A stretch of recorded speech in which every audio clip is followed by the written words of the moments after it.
Paano nga ba magiging isang Otsutsuki God si Boruto? At bakit nga rin ba magiging isang Otsutsuki God itong si Boruto na may layunin na baguhin ang sistema ng Otsutsuki clan? Yan nga yung dalawang tanong na sasagutin natin sa videong ito. So with that said, simulan na nga natin. Pero let's first roll the intro. Date bayo. Society has a death wish.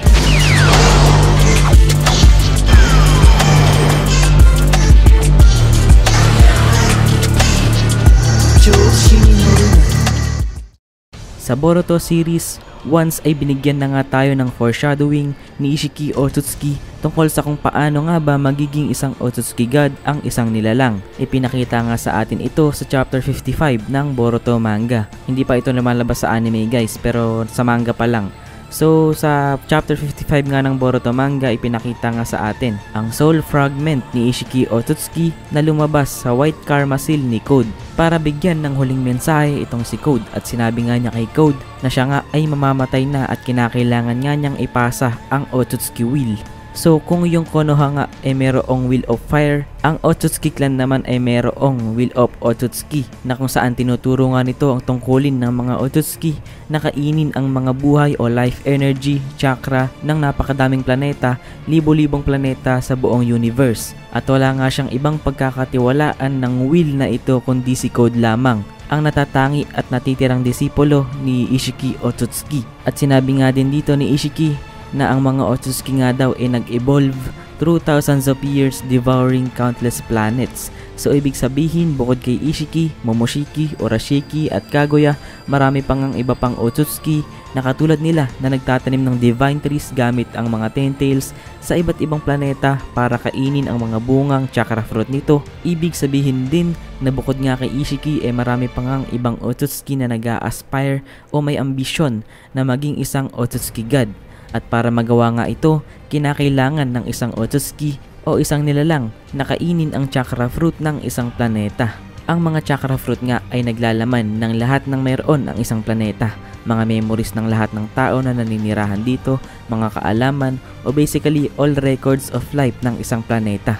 Kahit yung mga data ng mga taong namatay na, yan nga yung mga bagay na makukuha ng isang chakra fruit eater. At kapag nakain nga ito ng isang nilalang o isang Otsutsuki, magagawa ngang mag-upgrade ng isang nilalang na ito into a greater o mas malakas na uri na nilalang. At ito nga yung bagay na ginagawa ng mga Otsutsuki for thousands of years, kaya naging ganito sila kalakas. Na foreshadow nga din dito sa atin sa chapter 65 na ang Boruto series nga ay hindi lang iikot sa mundo ng Shinobi World. Pupunta din tayo sa iba't ibang planeta dahil sa sinabi nga ni Ishiki dito na go forth and devour planet after planet across space and keep evolving until you become a peerless, unique existence, a god. So dahil yan nga yung mga huling bilin ni Ishiki kay Code, yan nga yung gagawin nitong si Code. Susubukan nga niyang maging isang Otsutsuki. At yan nga din yung nilalang na magiging itong si Boruto Uzumaki. Pero paano nga ba ito mangyayari at bakit?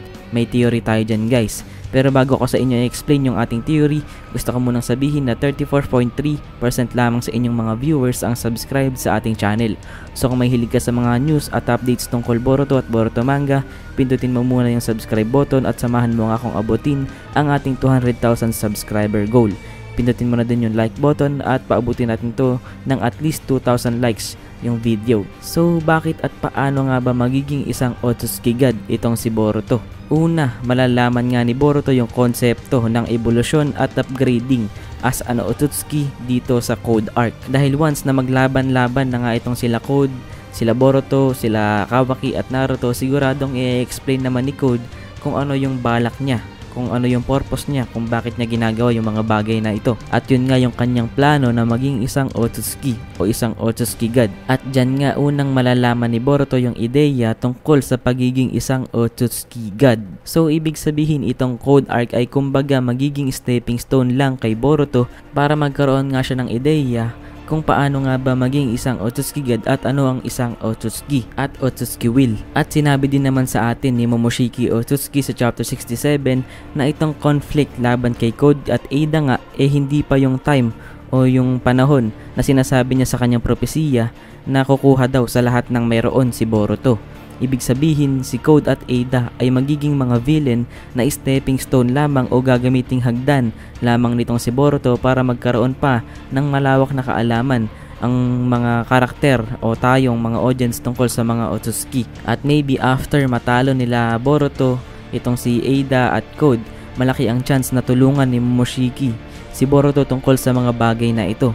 Dahil alam naman natin na medyo nagtitiwala na nga si Boruto kay Momoshiki na nasa loob ng kanyang katawan.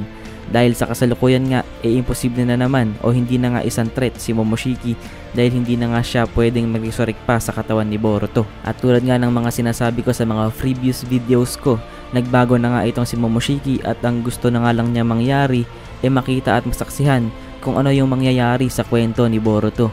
Kumbaga gabay na lang siya kay Boruto sa daan na kanyang tatahakin. At siguradong tutulungan nga din ni Momoshiki itong si Boruto. Kung nanonood nga kayo ng mga Spider-Man movies, siguradong alam niyo na yung quote na with great power comes great responsibility. So itong si Boruto nga may tinataglay na great power. Ito nga yung mga Otsutsuki abilities niya. Dahil ngayon ay isa na nga siyang ganap na miyembro at 100% Otsutsuki. At hawak din niya ang mga abilidad at skills na kayang gawin ni Momoshiki Otsutsuki. At dahil meron nga siyang great power, ibig sabihin meron din siyang great responsibility.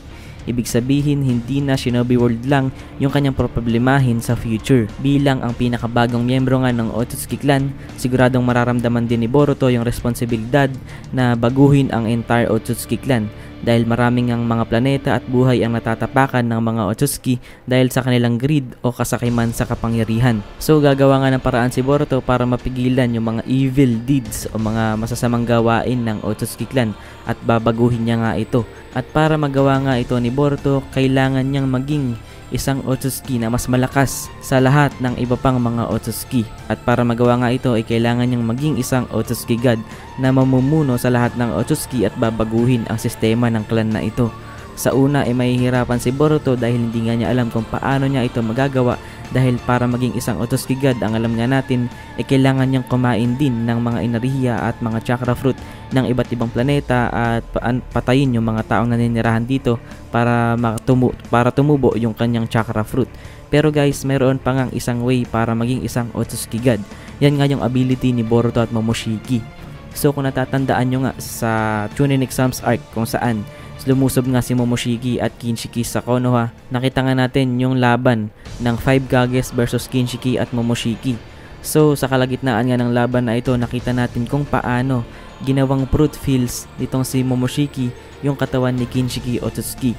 Parang naging chakra fruit itong si Kinshiki dito. At kinain nga siya ni Momoshiki para magkaroon nitong si Momoshiki ng mas malakas na kapangyarihan para talunin ng 5 Kages. So yan nga yung isa sa mga ability ni Momoshiki.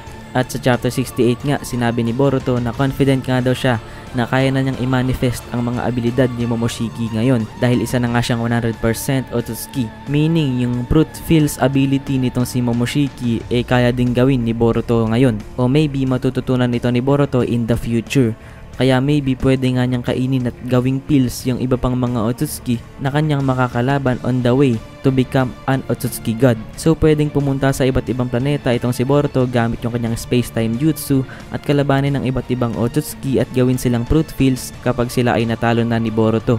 Then kakainin sila ni Boruto, then magkakaroon ng mas malakas na strength power itong si Boruto nang hindi nakakasira at nakakaperwisyo sa iba't ibang planeta at sa mga naninirahan dito. At magiging isang Otsutsuki God nga itong si Boruto in a good way na hindi pumapatay ng mga inosenteng nilalang. At sa gantong paraan siguradong magagawa niyang kontrolin at baguhin ang Otsutsuki Clan dahil magkakaroon nga siya ng lakas na sapat na para kontrolin ang mga miyembro ng clan na ito. So agree ba kayo sa ating theory? Press like, kung hindi naman i-dislike nyo and comment kung bakit. So sana nag-enjoy kayo. Kita tayo next video. Understand Pai out. Peace.